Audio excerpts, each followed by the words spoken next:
Ma'lumki, davlat byudjeti soliq va boshqa majburiy to'lovlar hisobidan shakllanadi hamda ijtimoiy sohalardagi masalalarni hal etish, davlatimiz xavfsizligini ta'minlash, byudjet tashkilotlari xodimlarining oylik maoshlari kabi ko'plab xarajatlarga yo'naltiriladi. Shu bois mamlakatimizda soliq bazasini kengaytirish, yashirin iqtisodiyotga qarshi kurashish va tadbirkorlik faoliyatini har tomonlama qo'llab-quvvatlashga ustuvor ahamiyat sifatida qaraladi. Davlatimiz rahbarining 2024-yil 16-yanvardagi yashirin iqtisodiyotga qarshi kurashish sohasida davlat nazorati mexanizmlarini takomillashtirish chora-tadbirlari to'g'risidagi farmoni ham aynan shu maqsadlarga qaratilgani bilan ahamiyatlidir. Farmon ijrosi doirasida Toshkent viloyati prokuraturasi hamda soliq organlari hamkorligida o'tkazilgan xatlovlar natijasida yashirin aylanmalarga barham berish orqali byudjetga 3 trillion 819 milliard so'm qo'shimcha mablag' manbalari aniqlandi. Ana shu mablag'ning 3 trillion 339 milliard so'mi yoki 87.4% hisobga qo'yilib, shu kunga qadar 2 trillion 963 milliard so'mi yoki 88.7% undirildi. Zangiota tumanida ham yashirin iqtisodiyotni qisqartirishga qaratilgan profilaktik tadbirlarda asosiy e'tibor ishchilarga qo'shtirnoq ichidagi konvert usulida ish haqi berish holatlarining oldini olishga qaratilyapti. Buning uchun mas'ul idoralar vakillari hamkorligida targ'ibot tadbirlari o'tkazilyapti.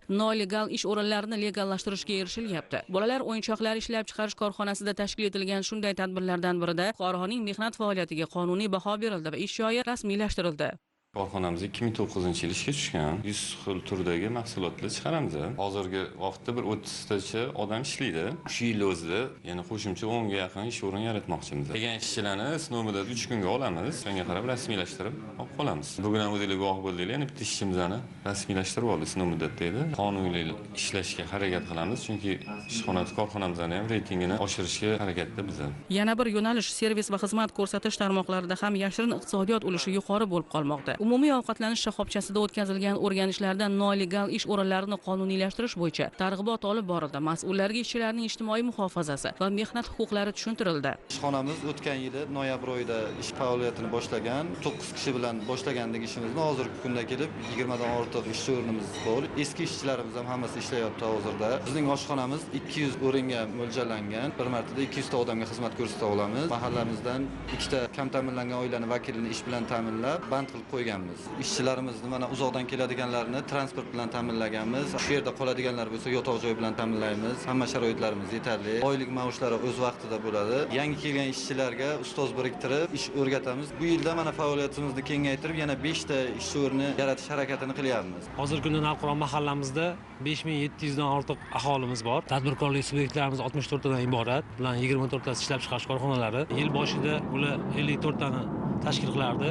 Shu kungacha 10 ta qo'shdik shu yil mobaynida. Shu yilning o'zida men 19 ta kreditga tavsiyanoma berdim. Shulardan 12 tasi ijtimoiy shaxslar. Shu yilning o'zida rasmiy ish bilan ta'minlanganlar 124 tani tashkil qilyapti. Mahallamizda yashirin iqtisodiyotni kamaytirish, oldini olish, bunga qarshi choralar ko'rish maqsadida xatro jarayonida shu 6 ta yashirin iqtisodiyotga aloqador nolegal ishlab turgan korxonalarni aniqlab, ularni legallashtirdik va har bittasida kamida 4 tadan ishchisi bor. 28 ta shularni o'zi ishchini rasmiylashtirdik. Prokuratura organlari bilan mahallada doimiy ravishda targ'ibot ishlarini olib boryapmiz. O'sha tadbirkorlarga va tadbirkorlikni boshlamoqchi bo'lgan fuqarolarga davlat tomonidan ajratilgan kreditlar, subsidiyalar, qo'shimcha imtiyozlarni tushuntirib, yangi ish o'rinlarini yaratishga undayapmiz. Hisob-kitobimiz bo'yicha yil oxirigacha yana 10 ta tadbirkorlik subyekti tashkil qilib, yangi ish o'rni yaratishni maqsad qilganmiz. Viloyatda o'tkazilgan tahlillar shuni ko'rsatyaptiki, bir oyda 500 ming so'mdan kam soliq to'layotgan aylanma soliq to'lovchilarining savdo tushumini oshirish orqali 12558 ta subyektda aylanmadan olinadigan soliq tushumi ko'paytirilib, byudjetga qo'shimcha 61.7 milliard so'm tushum ta'minlandi.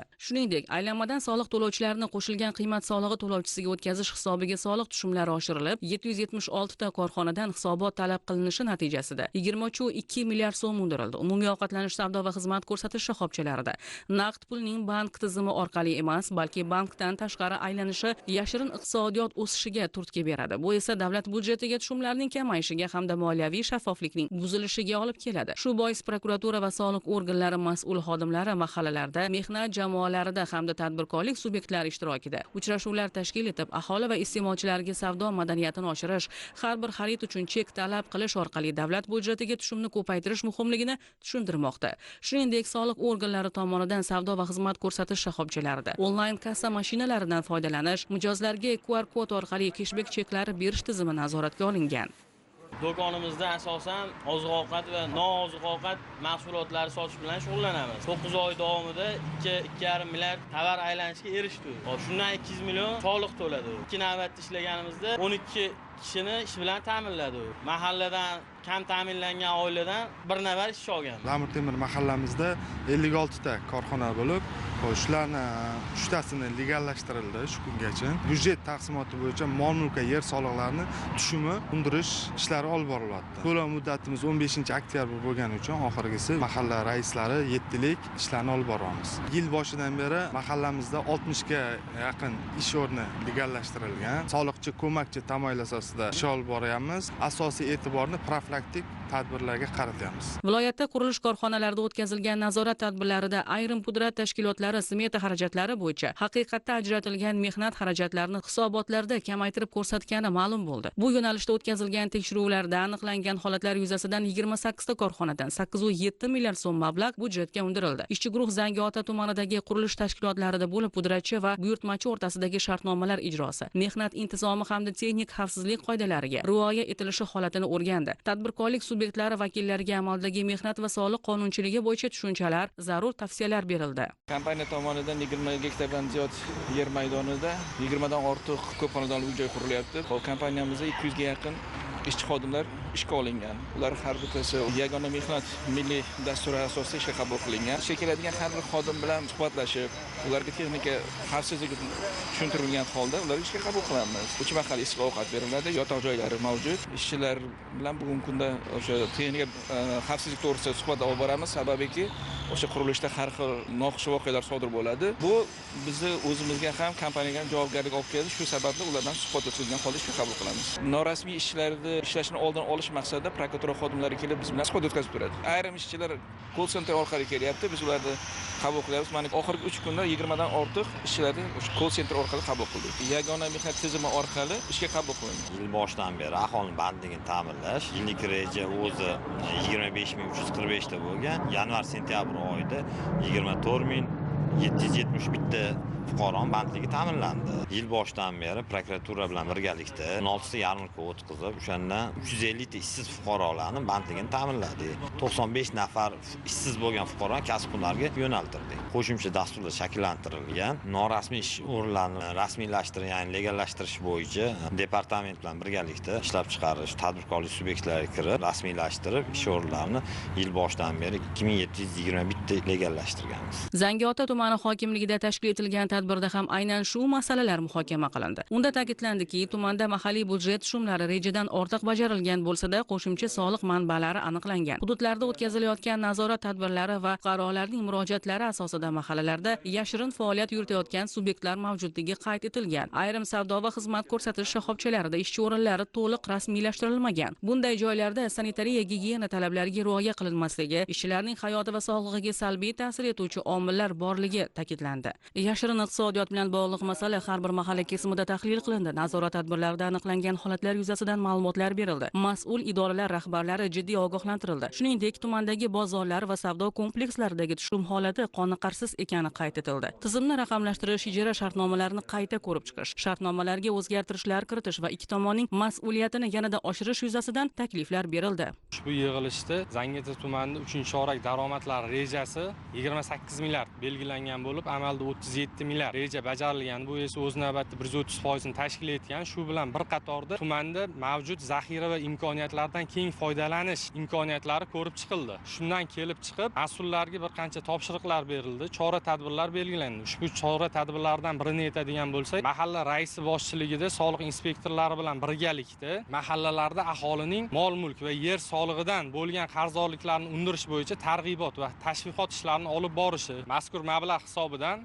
mahallalardagi infratuzilmaviy muammolar hal etilishi belgilangan. Yig'ilishda ushbu mablag'ning ahamiyati to'g'risida ham tushunchalar berildi. Tumandagi bozor, savdo komplekslaridagi nolegal tartibda ishlayotgan tadbirkorlarni aniqlash hamda ularga to'g'ri targ'ibot tashviqot ishlarini olib borgan holda legallashtirish masalasi ham ko'tarildi. Bundan tashqari tuman sanitariya epidemiologiya markazi tomonidan tumandagi mavjud umumiy ovqatlanish shoxobchalarini qayta xatlovdan o'tkazish, o'tkazilgan xatlov natijalarini tuman soliq inspeksiyasi ma'lumotlari bilan solishtirgan holda amaliy ko'rsatmalar berilishi tushuntirib o'tildi. Tuman tashkilotlari bir-birlari bilan ma'lumotlarni almashishi, ya'ni integratsiya qilish masalasi ham ko'rib chiqildi. Ushbu ma'lumotlar asosida tumanda faoliyat yuritayotgan tadbirkorlik subyektlarini muammo va takliflari o'rganiladi. Ana shu ma'lumotlar asosida yashirin iqtisodiyotni soyadan chiqarish bo'yicha aniq choralar ko'riladi. Tuman prokuraturasi tomonidan tumandagi mas'ul tashkilotlar bilan hamkorlikda yashirin iqtisodiyotga qarshi kurash sohasida qator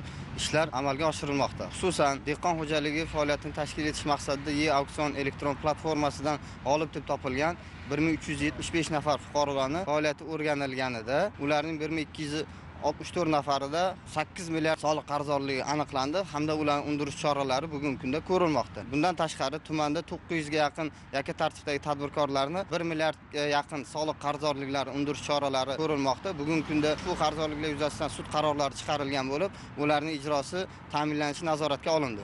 Ko'rinib turibdiki, viloyatda yashirin iqtisodiyotning oldini olish, unga qarshi kurash bo'yicha tizimli ishlar qilinyapti. Bu jarayonlar repressiv usullarda emas, balki tadbirkorlarni rag'batlantirish, ularga amaliy yordam berish, qonunga itoatkor subyektlarni qo'llab-quvvatlash asosida amalga oshirilyapti. Davlat nazoratini kuchaytirish bilan bir qatorda sog'lom tadbirkorlik muhitini yaratish, yashirin iqtisodiyotni soyadan chiqarish, budjet daromadlarini oshirishga qaratilgan sa'y-harakatlar viloyatning barcha tuman va shaharlarida belgilangan reja asosida davom ettirilmoqda.